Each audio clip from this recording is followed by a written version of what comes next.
You're a cat. How do you even understand what I'm saying? Oh my gosh. Okay.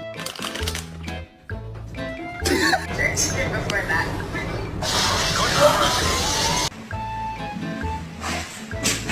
So you're getting for Christmas? A puppy!